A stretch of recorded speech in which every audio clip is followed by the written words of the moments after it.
অনুযায়ী সামনে নিয়ে আসেন। চিনেন তো কাহাসিন, আমাকে বলেন আমি জান্নাতি নাকি আমি জাহান্নামী?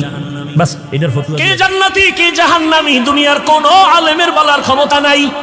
হ্যাঁ, এতটুকু বলা যাবে, আপনি ভালো কাজ করেন তো জান্নাতের পথে আছেন, জান্নাতি বলা যাবে না। আপনি অন্যায় করেন বলা যাবে জাহান্নামের পথে আছেন, কিন্তু জাহান্নামী বলা যাবে না। বাচ্চা হারুন রশিদ মজাক করে, কথা আমরা খাওয়াইয়া হইলু, খাওয়াইয়া লাভ হইলু। দুঃখ, সমাধান পেলাম না, বিদায় দিবেন ভাব।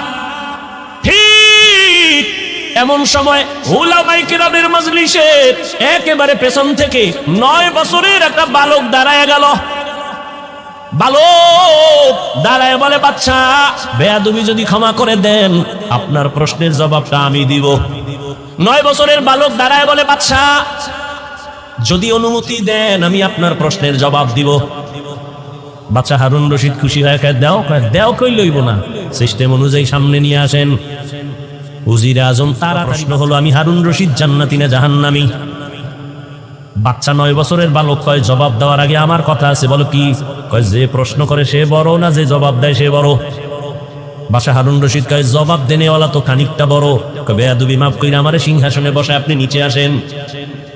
বাদশা হারুন রশিদ তো বেয়াদব না, দুনিয়াদার সম্রাট না, সে তো আখেরাত মুখী একজন বাদশা। যখনই বলছে ওজিরে আজম রে কয়, তাড়াতাড়ি বাচ্চাটাকে সিংহাসনে আনো, নিচে বিছানা দাও, আমি নিচে বসবো।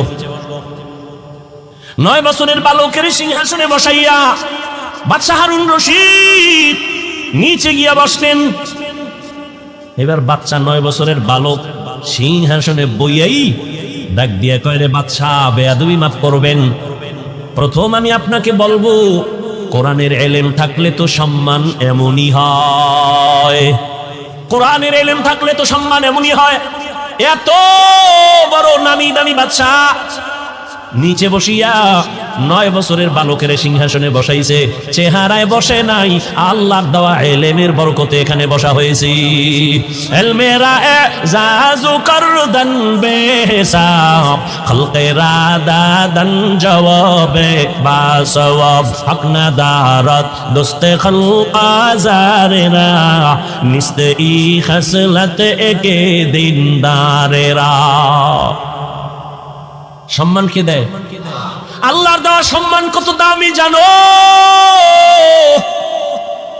চেয়ারম্যানের চেয়ারের মেয়াদ শেষ, এমপির মেয়াদ শেষ, মন্ত্রীর মেয়াদ শেষ, কিন্তু কোরআনওয়ালাদের চেয়ারের কোনো মেয়াদই নাই।